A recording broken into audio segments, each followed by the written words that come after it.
నమస్కారం VS9 news కి స్వాగతం. హెడ్లైన్ చూద్దాం.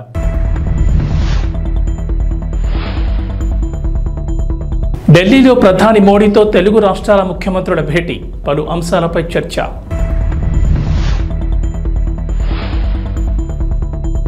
ఏపీలో వాలంటీర్లకు గుడ్ న్యూస్, చంద్రబాబు సర్కార్ కీలక నిర్ణయం.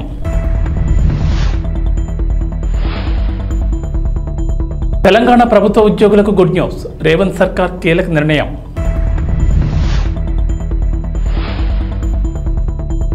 తెలంగాణకు నేడు వర్ష సూచన, పలు జిల్లాల్లో భారీ వర్షాలు. ఆంధ్రప్రదేశ్ ముఖ్యమంత్రి నారా చంద్రబాబు నాయుడు ఢిల్లీలో ఉన్నారు. బుధవారం గన్నవరం ఎయిర్పోర్ట్ నుంచి ప్రత్యేక విమానంలో బయలుదేరి ఢిల్లీకి చేరుకున్నారు. రాత్రికి ఢిల్లీ అశోక రోడ్లోని 50వ నెంబర్ బంగ్లాకు వెళ్లారు. అక్కడ ఆంధ్రప్రదేశ్ ఎన్డీఏ కూటమి ఎంపీలతో విందులో పాల్గొన్నారు. రాత్రికి హస్తిన్లోనే బస చేశారు. ఇవాళ షెడ్యూల్లో భాగంగా ప్రధానమంత్రి నరేంద్ర మోడీతో పాటు పలువురు కేంద్ర మంత్రులతో చంద్రబాబు సమావేశం కానున్నట్లు తెలుస్తోంది. ఇవాళ ఉదయం 10:15 ప్రధాని నరేంద్ర మోడీతో చంద్రబాబు భేటీ అయ్యారు. అనంతరం రక్షణ, హోం, ఉపరితల రవాణా, వాణిజ్య, గ్రామీణాభివృద్ధి, పట్టణాభివృద్ధి శాఖల కేంద్ర మంత్రులను కలవనున్నారు. శుక్రవారం కేంద్ర ఆర్థిక మంత్రి నిర్మలా సీతారామన్తో సమావేశం కాబోతున్నారు. ఢిల్లీ పర్యటనలో ప్రధానంగా రాష్ట్రానికి సంబంధించిన సమస్యలపై ప్రధాని మోడీ సంబంధిత శాఖల దగ్గర ప్రస్తావిస్తారు. ముఖ్యంగా రాష్ట్ర ఆర్థిక పరిస్థితిపై నివేదికలు కూడా ఇవ్వబోతున్నట్లు సమాచారం.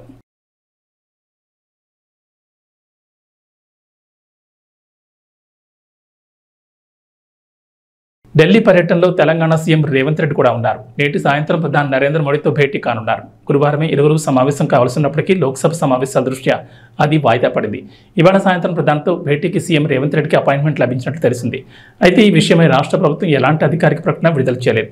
తెలంగాణకు సంబంధించిన పలు అంశాలు, కేంద్రం నుంచి రావాల్సిన అనుమతులు, లభించాల్సిన ఆర్థిక సహకారం, కేంద్ర పథకాల నిధుల విడుదలలో జాప్యం తదితర అంశాలను సీఎం ప్రధాని దృష్టికి తీసుకెళ్లనున్నారు. ఈసారి సమావేశంలో తెలంగాణకు సంబంధించి పాలమూరు రంగారెడ్డి ప్రాజెక్టుకు జాతీయ హోదా, బొగ్గు గనుల వేలంలో సింగరేణికి భాగస్వామ్యం కల్పించడం, సైనిక్ స్కూల్ ఏర్పాటు, రక్షణ శాఖకు చెందిన భూములను రాష్ట్రానికి అప్పగించడం, విభజన చట్టంలోని అపరిష్కృతంగా ఉండిపోయిన Kazipet railway coach factory, Bayyaram ఉక్కు పరిశ్రమ ఏర్పాటు, గిరిజన వర్సిటీకి నిధుల కేటాయింపు తదితర అంశాలను సీఎం రేవంత్ ప్రధాని మోడీ దృష్టికి తీసుకెళ్లనున్నారు. ఆంధ్రప్రదేశ్లో వాలంటీర్ల అంశంపై చర్చ జరుగుతోంది. వాలంటీర్ల వ్యవస్థను కొనసాగిస్తారా లేదా అంటూ అనుమానాలు వ్యక్తమవుతున్నాయి. అలాగే జూలై నెల పింఛన్ డబ్బుల్ని గ్రామ, వార్డు సచివాలయ ఉద్యోగులతో పంపిణీ చేయించడంతో వాలంటీర్లను కొనసాగించడం అనుమానమే అంటూ వైఎస్ఆర్సీపీ ఆరోపించింది. ఏపీ ప్రభుత్వం మాత్రం వాలంటీర్ల విషయంలో ఖచ్చితంగా మంచి నిర్ణయం తీసుకుంటామంటోంది. వాలంటీర్ల వ్యవస్థపై త్వరలోనే నిర్ణయం ఉంటుందనే అభిప్రాయాన్ని డిప్యూటీ సీఎం పవన్ కళ్యాణ్ సహా మంత్రులు వ్యక్తం చేస్తున్నారు. రాష్ట్రంలో వాలంటీర్ల అంశంపై ప్రభుత్వం త్వరలోనే నిర్ణయం తీసుకునే అవకాశం ఉందని అభిప్రాయాలు వ్యక్తమవుతున్నాయి. ఈ వ్యవస్థలో చేయాల్సిన మార్పులు, చేర్పులపై కసరత్తు చేస్తున్నట్లు తెలుస్తోంది. వాలంటీర్ల ఉద్యోగాన్ని కొంత నిర్దిష్ట కాలానికి పరిమితం చేయాలనే ఆలోచన ఉందట. ప్రతి 3 ఏళ్లకు ఒకసారి కొత్తగా వాలంటీర్లను నియమించాలనే ప్రతిపాదనలు ఉన్నాయంటున్నారు. అంటే 3 ఏళ్లకు మించి వాలంటీర్లను కొనసాగించకూడదని భావిస్తున్నారట. అంటే 3 ఏళ్లకు ఒకసారి వాలంటీర్ల నియామకం చేపట్టాలనే ఉద్దేశం ఉందట. వాలంటీర్లుగా ఉద్యోగాలు చేసేవారికి ఈ 3 ఏళ్లలో ఏదో ఒక వృత్తిపరమైన శిక్షణ ఇవ్వాలని, ఆ తర్వాత వారు మంచి ఉద్యోగం సంపాదించుకునే మార్గం చూపించాలని భావిస్తున్నారట. ఈ మేరకు వాలంటీర్ వ్యవస్థలో మార్పులు చేయాలనుకుంటున్నారట. వాలంటీర్ల విషయంలో ప్రజల నుంచి కూడా సలహాలు, సూచనలు తీసుకోవాలని, ఆ తర్వాత మార్పులు చేర్పులపై ఒక నిర్ణయానికి వచ్చే ఆలోచన ఉందంటున్నారు. వాలంటీర్ల వ్యవస్థకు సంబంధించిన కసరత్తు మొదలుపెట్టి త్వరలోనే మంచి నిర్ణయం తీసుకునే అవకాశం ఉన్నట్లు తెలుస్తోంది.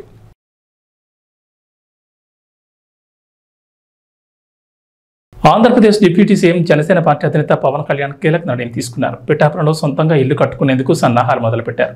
స్థానికంగా స్థలం కొనుగోలు చేశారు. బుధవారం రిజిస్ట్రేషన్ కూడా చేయించుకున్నారు. పిఠాపురం మండలంలోని భోగాపురం, ఎల్లింద్రాడ రెవెన్యూ పరిధిలో 1.44 ఎకరాలు, 2.08 ఎకరాలు మరో బిట్ స్థలం తీసుకున్నారు. పవన్ కళ్యాణ్ ఆ భూమికి సంబంధించి బుధవారం మధ్యాహ్నం 1:30 నుంచి 2 గంటల మధ్యలో రిజిస్ట్రేషన్ కూడా పూర్తి చేశారు. పవన్ స్థలం కొనుగోలు చేసిన ప్రాంతంలో ఎకరం మార్కెట్ విలువ 15 నుంచి 16 లక్షల మేర ఉందని చర్చ జరుగుతోంది. అంటే ఈ భూమి విలువ కోట్లలో ఉంటుందంటున్నారు. అంతేకాదు జనసేన నేతలు మరో 10 ఎకరాల తోటలు కొనేందుకు సిద్ధమవుతున్నట్లు తెలుస్తోంది. పవన్ కళ్యాణ్ పిఠాపురంలో ఇంటి నిర్మాణం కోసం కొనుగోలు చేసిన భూమిలో 2 ఎకరాల స్థలంలో క్యాంప్ ఆఫీస్, మిగిలిన స్థలంలో ఇల్లు కట్టుకోవాలని భావిస్తున్నారు. తాను ప్రాతినిధ్యం వహిస్తున్న పిఠాపురం వాస్తవుడిగా ఉంటానని బహిరంగ సభలో డిప్యూటీ సీఎం ప్రజల ముందే ప్రకటించారు. ఇప్పుడు ఆ దిశగా స్థలం కొనుగోలు చేసి ఇంటి నిర్మాణానికి సిద్ధమవుతున్నారు. పిఠాపురంలో మీకు చెప్పాను ఇందాకే, సాయంత్రం రిజిస్టర్ చేశాను ల్యాండ్ అని. త్వరలోనే అక్కడ నా ఇల్లే కడతాను, ఆఫీస్ కూడా కడతాను, క్యాంప్ ఆఫీస్ ఇక్కడ కడతాను. 1 ఎకరం స్థలం, 1 ఎకరం 2 ఎకరాల స్థలం. పార్టీ ఆఫీస్ ఈరోజు నాకు బాధగా ఉంది. రోడ్ల మీద ఉండిపోతూ ఉన్నారు. జనసేన ఆఫీస్కి రావాలి అంటే ముందు వాకిళ్ళు తెరిచి ఉండాలి. అందుకే నాకు 2 ఎకరాల స్థలం పెట్టండి. ఎవరు వచ్చినా ముందుకు రావాలి. ఇలా ఉండాలి కనీసం. మా హక్కు ఇది జనసేన ఆఫీసు. కానీ చిన్న ఆఫీసులు అయిపోతే ఏమనిపిస్తుంది, దూరం నుంచి ఉంటారు. ఇంత ప్రేమగా వచ్చిన మీకు గేట్లు తెరిచి జనసేన మిమ్మల్ని వచ్చి రా అని చెప్పేలాగే 1 ఎకరం 2 ఎకరాల స్థలం మీరు వచ్చి సాయంత్రాలు కూర్చున్నా నాకు ఇబ్బంది లేదు, మాట్లాడుకునే ఇబ్బంది లేదు, ఇలా రోజు మాట్లాడుకునే నాకు ఇబ్బంది లేదు. అలాగే చాలామంది పిటిషన్స్తో వస్తూ ఉన్నారు. ఈరోజు ఒక 5 మందిని నేను అపాయింట్ చేశాను ఇక్కడి నుంచి రాకముందే. వారి చేత పిటిషన్లు తీసుకుంటా ఉన్నా. ప్రయారిటీ ఒకటే చెప్పాను, ఎవరైనా సరే మెడికల్ సంబంధించిన సమస్యలు వస్తే దాని ప్రయారిటీ తీసుకోండి. అలాగే లా అండ్ ఆర్డర్ సమస్య, ఏమైనా కిడ్నాపింగ్లు జరిగినా దాడులు జరిగినా అది ప్రయారిటీ తీసుకోండి. అలాగే విద్యార్థులకి ఏదన్నా కష్టాలు ఏదైనా విద్యకు సంబంధించి ఉంటే అది ప్రయారిటీ తీసుకోండి. అలాగే యువతకి ఉపాధి అవకాశాలు అంటే ప్రభుత్వ ఉద్యోగాలు వచ్చే లోపు మన మద్దతుదారులు, మన తెలుగుదేశం నాయకులు ఉన్నారు, తెలుగుదేశం పార్టీ మద్దతుదారులు ఉన్నారు, కృష్ణరాజు గారు ఉన్నారు, వర్మ గారు ఉన్నారు. ఇవన్నీ కాకుండా కూటమికి నిలబడ్డ చాలామంది పెద్దలు ఉన్నారు. వారందరి కంపెనీల్లో జాబ్ మేళా ఇక్కడే పెట్టుకుందాం. వారిని పిలిపిస్తాను. మన ఉదయ్ శ్రీనివాస్ ఉన్నారు. చాలామంది ఢిల్లీ నుంచి పిలిపించి జనసేన ఆఫీస్లో యువతకి మీకు స్కిల్ ఉంటే వచ్చి మీరు జాబ్ మేళా ఇక్కడే పెడతారు. మీరు వచ్చి మీ సమర్థత ప్రతిభని బట్టి మీరు ఉద్యోగాలు ఇక్కడే సెలెక్ట్ అయ్యేలాగా మీరు ఎన్నుకోబోయేలాగా బాధ్యత కూడా తీసుకుంటాం. తెలంగాణలోని ప్రభుత్వ ఉద్యోగులకు రేవంత్ సర్కార్ గుడ్ న్యూస్ చెప్పింది. చాలా ఏళ్లుగా బదిలీల కోసం ఉద్యోగులు ఎదురుచూస్తుండగా తాజాగా ట్రాన్స్ఫర్లకు గ్రీన్ సిగ్నల్ ఇచ్చింది. 5 ఏళ్ల తర్వాత బదిలీలపై నిషేధాన్ని ఎత్తివేస్తూ ఆర్థిక శాఖ స్పెషల్ సీఎస్ రామకృష్ణారావు ఉత్తర్వులు జారీ చేశారు. ఒకే చోట 4 ఏళ్లుగా పనిచేస్తున్న ఉద్యోగులను తప్పనిసరి బదిలీ చేయాలని ఉత్తర్వులు వెల్లడించారు. ఈ మేరకు ఈ నెల 5 నుంచి జూలై 20 వరకు బదిలీలకు షెడ్యూల్ ప్రకటించారు. ఎలాంటి అవకతవకలకు తావు లేకుండా పారదర్శకంగా ఆన్లైన్ కౌన్సిలింగ్ ద్వారా ఉద్యోగులను బదిలీ చేసేందుకు ప్రభుత్వం సిద్ధమైంది. మొత్తం 7 అంశాల ఆధారంగా ఉద్యోగుల బదిలీ ప్రక్రియ చేపట్టనున్నారు. స్పౌజ్ 2025 జూన్ 30లోగా రిటైర్డ్ అయ్యేవారు, వితంతువులు, కొన్ని కేటగిరీల అనారోగ్యంతో బాధపడుతున్న వారికి ఇందులో ప్రాధాన్యం ఉంటుంది. సీఎం రేవంత్ రెడ్డి ఆదేశాలతో ఈ మేరకు ఆర్థిక శాఖ జీవో 80 విడుదల చేసింది. ఈ ఏడాది జూన్ 30 నాటికి ఒకే చోట 4 ఏళ్లుగా పనిచేస్తున్న ఉద్యోగులను తప్పనిసరిగా బదిలీ చేయాలని నిర్ణయించింది. బదిలీలకు విధి విధానాలు, మార్గదర్శకాలను కూడా వెల్లడించింది.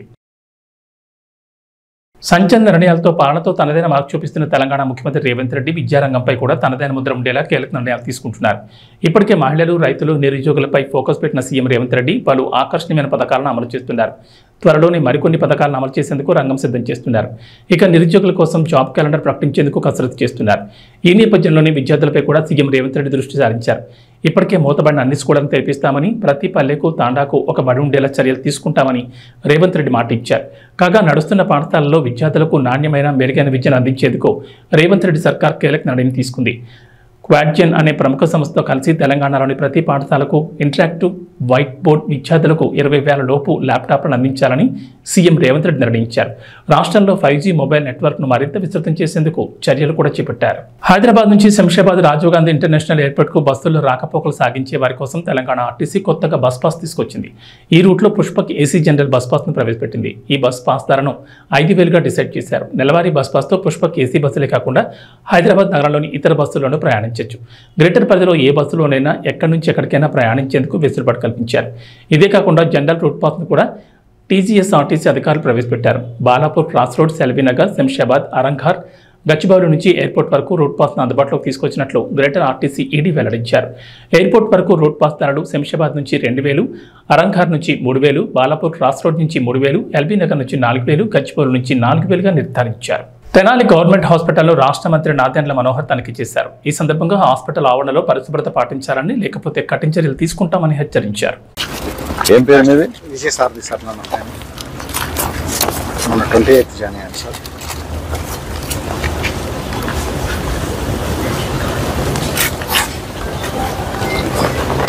One week. Okay sir. I'm giving you only 1 week. మొత్తం I want everything clean. Parking ఇక్కడ పెట్టుకోవచ్చు, స్టాఫ్ పార్కింగ్ పెట్టుకోవచ్చు. Not there. Keep it lively environment. మన లోపల హాస్పిటల్ ఎంటర్ అవగానే సమ్ గ్రీనరీ అవి పెట్టి కొంచెం maybe that can become creche also. అట్లా కదా, next that where you kept that COVID centre, that can become a creche, small playground లాగా for kids. వేరేనా మీ శానిటేషన్ అయినా? నెక్స్ట్ టైం మీరు ఒక పుస్తకం పెట్టుకుని చెప్పినవన్నీ రాసుకోండి. అర్థమైందా? నేనేమి పిక్నిక్ కోసం రాలేదు, విజిట్ కోసం వచ్చినప్పుడు జాగ్రత్తగా ఉండండి. మీరు మొత్తం ఇవన్నీ కూడా క్లియర్ చేయించండి మొత్తం అన్ని. మొత్తం క్లీన్ చేయించాం. ఇది ఓపెన్ యాక్సెస్ ఫ్రీగా ఉండాలి. ఇది tomorrow you do this part, ఆ పార్ట్ వాళ్ళు చేసుకుంటారు. సరేనా? మీరు చేయించండి. of tea, show him, he'll be happy to do. Yes, sir. When you don't want to work, what can you do? You should, you prioritize some items, Anmandravaru, HDS ki. That is not enough. What is that? The size of bins in a general hospital should be very, very big. You can't keep those bins. ఇక్కడే సగం రోగాలు వస్తున్నాయి. ఆ వాసన, ఆ పరిస్థితి చూస్తుంటే చూడండి ఎట్లా ఉంది. క్విక్గా బ్యాకప్ చేసుకుని ఈ ఏరియా కొంచెం మొత్తం తీసేసి కీప్ ఇట్ ఫర్ ఎవరు మన వర్క్ ఇన్స్పెక్టర్ ఇంజనీరింగ్ ఎవరు రాలేదు కదా, నెక్స్ట్ హెచ్డిఎస్కి నాకు ఎస్టిమేట్స్ కావాలి. Okay, this entire area you keep cement so that we can keep our emergency vehicles here. Once they come and drop a patient, they should be able to turn here. So ఈ ramp కట్టేసి ఇది మొత్తం area చూసుకోండి మీరు. మొత్తం ఈ area CC చేయించాం. ఈ పోల్ దగ్గర నుంచి ఆ చెట్టు వరకు అట్లీస్ట్ 2 vehicles వచ్చేటట్టు చూడండి. This can be shifted. ఇంకేంటి వాడుతున్నారు ఇది? Already we are having water coolers inside there. But we have piped water supply. We are not getting. We are having 2 And what is that doing there? We are having 2 RO plants. RO plant కాదు, municipality will supply to you piped water plant, water facility. Supply on We are having groundwater, sir. That's why we are. No, don't take groundwater. మన pipe line ఎక్కడ వరకు వచ్చింది? Amaravati plots ఉంది కదా మొత్తం. ఉంది sir, ఏరియాలో సార్ వాళ్ళ రిక్వైర్మెంట్ ఏంటో చూడండి. Will give you water from Krishna river. మీకు అంతగానే ఏం కావాలి? మీరు ఎందుకు అనవసరంగా ఇవన్నీ పెడుతున్నారు? చూడండి అసలు పరిస్థితి అక్కడ. అసలు దిస్ ఇస్ ద వే మనం హాస్పిటల్లో శానిటేషన్ పెడతాం. ఇంకా బయట గురించి ఏం మారుతాం? ఎన్ని రోజులు అయింది అన్నారు మీరు వచ్చి? విజయ్ కృష్ణ మీ పేరు? ఎన్ని రోజులు అయింది? 20 days, sir. 20 days. Issue memo to him. I thought 4 days. Okay? Issue memo, put up the memo in the HDS. Mining pollution శాఖకు చెందిన రికార్డులను ధ్వంసం చేశారు. యనమల కుదురు కట్ట మీద రోడ్డు వెంట సిబ్బంది రికార్డులను తగలబెట్టారు. మంటలను చూసి స్థానికులు ఏమిటని ప్రశ్నించారు. అయితే వెంటనే సిబ్బంది కారులో పరారయ్యారు. మైనింగ్ పొల్యూషన్ శాఖకు చెందిన అనేక పత్రాలు, హార్డ్ డిస్క్లు, క్యాసెట్లు దగ్ధం చేశారు. Pollution control board chairman Sameer Sharma ఆదేశాలతో పత్రాలు దగ్ధం చేశామని డ్రైవర్ అన్నారు. పోలీసుల అదుపులో డ్రైవర్ నాగరాజు ఉన్నాడు. చూసావా? ఓకే.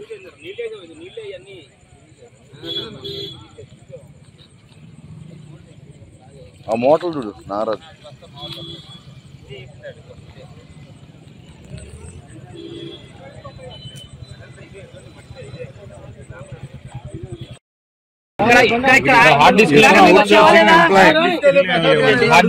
డిపార్ట్మెంట్ ఏంటి? నువ్వు out sourcing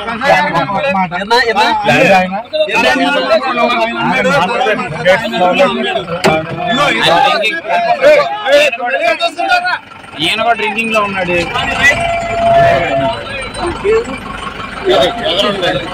ఉన్నేటి Nagaraju outsourcing employee pollution control board లో చేస్తున్నాడు. ప్లానింగ్ డిపార్ట్మెంట్ ఏం చేస్తుంటారు మీరు?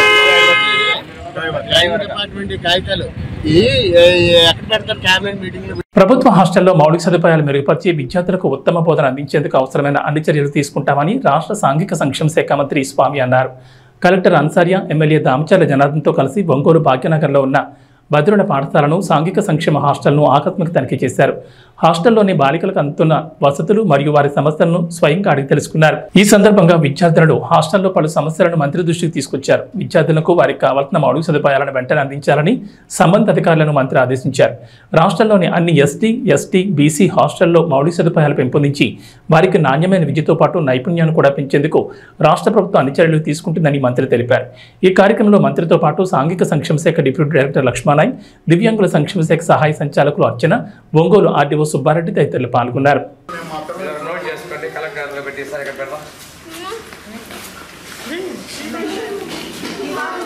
విజిట్ చేయడం జరిగింది. అది కూడాను 14-19 మధ్యలో తెలుగుదేశం పార్టీలో ప్రభుత్వంలో దమ్చల జనార్దన్ గారు ఎమ్మెల్యేగా ఉన్న టైంలో అక్కడ బిల్డింగ్ నిర్మాణం చేయడం జరిగింది. అక్కడ కూడా ఇప్పుడే కలెక్టర్ గారు చెప్పినట్లుగా కొన్ని మార్పులు తీసుకొని రావాల్సిన అవసరం ఉంది. ముఖ్యంగా బాత్రూమ్కి వెళ్ళినప్పుడు వాళ్ళకి ఏదైనా ఇబ్బంది వస్తే మనలాగా పిలిచలేరు, మాట్లాడలేరు. కాబట్టి ఒక ఎమర్జెన్సీ బెల్ సిస్టమ్ ఒకటి ఏర్పాటు చేయాలనేది నేను ఏడీ డిజేబుల్డ్ వారికి తెలియజేయడం జరిగింది. తర్వాత సాంఘిక సంక్షేమ డిగ్రీ పోస్ట్ మెట్రిక్ హాస్టల్ 2, 3ని గౌరవ ఒంగోలు ఎమ్మెల్యే దామచల జనార్దన్ గారు కలెక్టర్ గారితో కలిసి విజిట్ చేయడం జరిగింది. ఇప్పుడు ఇక్కడ ఉన్నటువంటి సమస్యల ప్రధానంగా జంగిల్ బాగా పెరిగిపోయింది. ఈ హాస్టల్ బిల్డింగ్ కూడా ఆ రోజున జనార్దన్ గారు ఎమ్మెల్యేగా ఉన్న సమయంలోనే ఏర్పాటు చేయడం జరిగింది. ఇక్కడ గొప్ప విశేషం ఏంటంటే Damacharla Anjaneyulu polytechnic college, Damacharla Sakkubayamma women's college పక్కన ఉండటం, ఈ హాస్టల్ ప్రెమిసెస్ కూడా ఇందులో ఏర్పాటు చేయడం, వారి మనవడు జనార్దన్ గారు ఉన్న సమయంలో హాస్టల్ బిల్డింగ్ నిర్మాణం చేయటం, ఇక్కడ పిల్లలు కూడా 2 చోట్ల నుంచి చదువుకోవడం అనేది వాళ్ళ కుటుంబానికి వీటన్నిటికీ కూడా అనుబంధం ఉన్నది. ఇప్పుడు కూడా వెంటనే ఇక్కడ డ్రైనేజ్ సిస్టమ్ వేసి కూడా మున్సిపల్ కమిషనర్కి వారు ఉత్తర్వులు ఇచ్చారు, డ్రైనేజ్ సిస్టమ్ కనెక్ట్ చేయమని. తర్వాత వాటర్ సరిపోయినంత లేకపోతే ఇంకో సంపు నిర్మాణం చేసి సఫిషియెంట్ వాటర్ ఇవ్వమని అడిగారు. పిల్లలు ఉప్పు నీళ్ళు వస్తున్నాయి, అన్నిటికీ ఇబ్బందులు పడుతున్నామని చెప్పినందువల్ల టాయిలెట్స్ లోపల ఇంటర్నల్గా ఏమన్నా మార్పుల కోసం కలెక్టర్ గారు నేను ఏదో విధంగా సిఎస్ఆర్ గ్రాంట్ అయినా తీసుకొని డెవలప్మెంట్ చేస్తామన్నారు. రెండోది ఈ ఇక్కడ కూడా ప్రెమిసెస్ల లైట్లు కూడా ఏర్పాటు చేయించాలి. అది ఎమ్మెల్యే గారిని నేను అది కూడా రిక్వెస్ట్ చేస్తాను. ఎందుకంటే ఆడపిల్లల హాస్టల్లో చుట్టుపక్కల లైట్లు అనేది ఉంటే ఎవరైనా ఆగంతుకులు వచ్చినా కానీ లోపల నుంచి వాళ్ళకి కనిపించే విధంగా ఆ లైటింగ్ చేయాలి. డీడీ గారిని ఒకసారి నైట్ టైం విజిట్ చేసి మార్పులు చేర్పులు చూసి డీటెయిల్ రిపోర్ట్ ఇచ్చినట్టయితే ఎమ్మెల్యే గారితో సంప్రదించి మున్సిపల్ కమిషనర్ ఇంజనీర్లతో కూడా ఫాలోఅప్ చేసి కావాల్సినటువంటి వసతులు ఏర్పాటు చేయడం తీయాలని చెప్పి ప్రత్యేకంగా నేను ఒంగోలు ఎమ్మెల్యే దామచల జనార్దన్ గారిని అభినందిస్తున్నా. సమస్యలు చూసిన వెంటనే మున్సిపల్ కమిషనర్ గారితో వీటి పరిష్కారం చొరవ తీసుకున్నందుకు, మిగిలిన వసతి ఏర్పాట్ల కోసం కూడా మేము కలెక్టర్ గారు కూడా చొరవ తీసుకున్నందుకు వారిని కూడా నేను అభినందిస్తూ, ఇదే విధంగా రాష్ట్ర వ్యాప్తంగా ఉన్న ప్రభుత్వ హాస్టల్, అది సాంఘిక సంక్షేమ కావచ్చు, గిరిజన సంక్షేమ కావచ్చు, వెనుకబడిన వర్గాల సంక్షేమ హాస్టల్, వీటన్నింటినీ కూడా మనం అభివృద్ధి తీసుకురావడంలో ముఖ్యమంత్రి గారు చొరవ ఉన్నారు. ఇక్కడ చదువుకున్నటువంటి ఎక్కువ మంది యువతలో స్కిల్ డెవలప్మెంట్ తీసుకురావాలనేది, యువతలో నాణ్యమైన విద్య అందించాలనేది మన విద్యాశాఖ మంత్రి గారు లోకేష్ గారి ఆకాంక్ష. రేపు డిఎస్సి కూడా అయిపోతున్నాం. ఏ రోజైతే మేము ఎన్నికల్లో చెప్పినట్లుగా ఆ డిఎస్సి కూడా సోషల్ వెల్ఫేర్ డిపార్ట్మెంట్ నుంచి జిల్లా స్థాయిలో ఉచితంగా శిక్షణ కూడా మేము ఇవ్వబోతా ఉన్నాం. పిల్లలకు కూడా ఈరోజు కలెక్టర్ గారు, అదేవిధంగా గౌరవ ఎమ్మెల్యే గారు, నేను కూడా చెప్పడం జరిగింది, చదువుకొని మంచి భవిష్యత్తు ఉండాలి. మనం చదువుకున్నందుకు తల్లిదండ్రులు మనమే ప్రేమను చంపుకొని వారి అభిమానాన్ని దూరంగా పెట్టుకొని బిడ్డలు ప్రయోజనం కావాలని చెప్పి చేసినందుకు దానికి ఉపయుక్తంగా మేము చదువుకోవాలని చెప్పేసి పిలుపునివ్వడం జరిగింది. ఈ సందర్భంగా కాలేజీ సిబ్బంది కూడా కలవడం జరిగింది. వారు కూడా మేము నాణ్యమైన విద్యలో ముందుంటామండి, ప్రభుత్వం యొక్క సూచనల ప్రకారం నడుచుకుంటామని చెప్పినందుకు ముందుకు తీసుకుంటూ తప్పనిసరిగా హాస్టల్ మెరుగు కోసం మేము కృషి చేస్తామని తెలియజేస్తున్నాం. పవన్ కళ్యాణ్ ప్రస్తుతం తన సినిమాల మీద ఓ క్లారిటీతో ఉన్నారు. డిప్యూటీ సీఎంగా పదవి బాధ్యతలు తీసుకున్న తర్వాత క్షణం తీర్పు లేకుండా ప్రజాసేవలోనే ఉంటున్నారు. ప్రతి వ్యవస్థను మూలాల్లోకి వెళ్లి అవినీతిని అంతం చేయాలని పాటుపడుతున్నారు. అధికారులందరినీ పరుగులు పెట్టిస్తున్నారు. ఇక పిఠాపురం నియోజకవర్గ అభివృద్ధిని ఆయన మరింత ప్రత్యేకంగా తీసుకున్నారు. అందుకే సినిమాలకు తాను డేట్లు ఇవ్వలేనని నిర్మాతలకు క్షమాపణ చెప్పారు. కనీసం రోడ్లైనా బాగు చేయకపోతే మళ్ళీ మీరే తిడతారు కదా అంటూ నవ్వుతూ అనేశారు. అయితే అశ్వినిదత్ తాజాగా ఓ విషయాన్ని బయటపెట్టేశారు. ఓ ఇంటర్వ్యూలో మాట్లాడుతూ టిక్కెట్ల రేట్ల మీద పవన్ కళ్యాణ్ అన్న మాటల్ని ఆయన అభిప్రాయాన్ని చెప్పేశారు. నార్త్లో ఉన్నట్లుగా 1000-2000 పద్ధతిని ఇక్కడ కూడా తీసుకొద్దామా అని నిర్మాతలకు సూచించారట. కానీ అది మన తెలుగు వరకు వర్కౌట్ కాదని నిర్మాతలు వద్దన్నారని, ఒకవేళ అదే కనుక పాటించుంటే టిక్కెట్ రేట్లు అమాంతం పెంచుంటే పరిస్థితి ఇంకోలా ఉండేది. 500 టిక్కెట్ రేట్లు ఉంటేనే ఇక్కడ జనాలు సరిగ్గా చూడడం లేదు. ఒకవేళ 2000కు టిక్కెట్ రేట్ను పెంచితే మాత్రం ఫ్యాన్స్ తప్ప మిగిలిన జనమంతా కూడా ఓటీటీని నమ్ముకునేవారు. కానీ మన నిర్మాతలు అత్యాస వద్దని అనుకున్నారేమో 500 టిక్కెట్ రేట్తోనే సరిపెట్టుకున్నారు. పవన్ కళ్యాణ్కు తన సినిమాల మీద ఉన్న క్లారిటీ చూస్తుంటే మాత్రం అందరికీ ఒకటి అర్థమవుతుంది. ఉస్తాద్, ఓజీ, హరిహర వీరమల సినిమాలు ఇప్పట్లో పూర్తి కావు. ఆయన ఇచ్చే 2-3 రోజుల్లోనే షూటింగ్ చేయాల్సి ఉంటుంది. ఎక్కువ రోజులు డిమాండ్ చేసే పరిస్థితి ఉండదు. పైగా ఇందులో ఉస్తాద్ పూర్తిగా పొలిటికల్ సెటైర్లతో ఉంటుంది. అప్పుడంటే పవన్ కళ్యాణ్ ఎమ్మెల్యేగా గెలవలేదు. అప్పటి పరిస్థితులు తగ్గట్లుగా హరీష్ శంకర్ సెటైర్లు రాసి ఉంటాడు. కానీ ఇప్పుడు పూర్తిగా మారింది. ఇప్పుడు అదే స్క్రిప్ట్ని తీస్తే కుదరదు. మరి హరీష్ శంకర్ ఏం చేస్తాడో చూడాలి. హరిహర విరమల గురించి అయితే ఎవరూ పట్టించుకోవడం లేదనిపిస్తోంది. ఒక ఓజీ మాత్రమే అందరి దృష్టిని ఆకర్షిస్తోంది. అభిమానులు కూడా ఓజీ కావాలని అంటున్నారు. అందుకే ఓజీ బాగుంటుంది చూద్దరు కానీ బహిరంగ సభలోనే పవన్ కళ్యాణ్ అన్నారు. అంటే ఈ 3 చిత్రాలను మాత్రమే పవన్ కళ్యాణ్ పూర్తి చేస్తారని, ఇతర ప్రాజెక్టులను ఒప్పుకోరని అర్థమవుతోంది.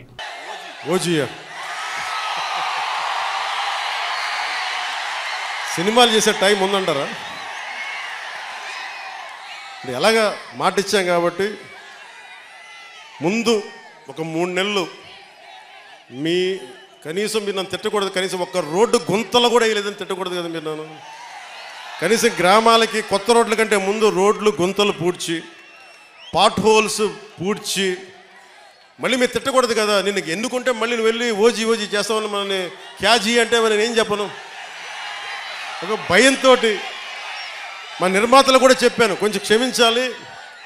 మా ఆంధ్ర రాజ్య ప్రజలకి మేము కొంత కనీసం సేవ చేసుకొని కుదిరినప్పుడల్లా ఒక 2 రోజులు 3 రోజులు మీకు షూటింగ్ చేస్తాను, ఎక్కడ పనికి అంతరాయం రాకుండా. ఓజీ చూద్దరు కానీ బాగుంటుంది.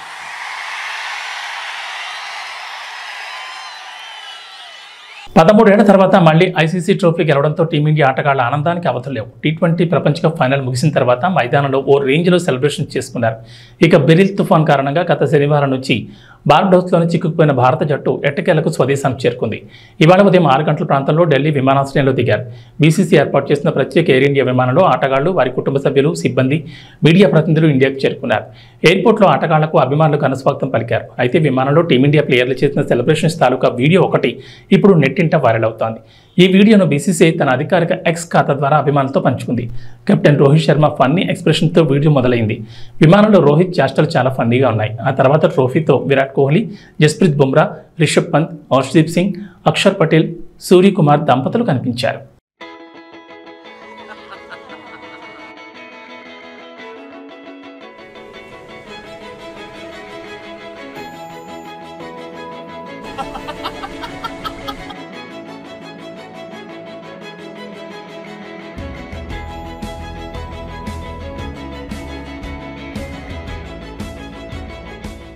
इस अमेजिंग फीलिंग मैन, इसके लिए काफ़ी मेहनत की है ये हाथ में आने के लिए.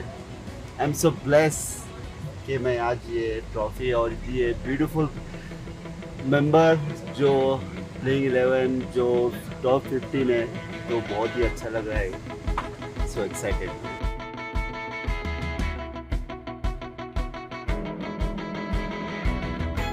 This feeling you can't express in words. I think I'm so lucky to have this.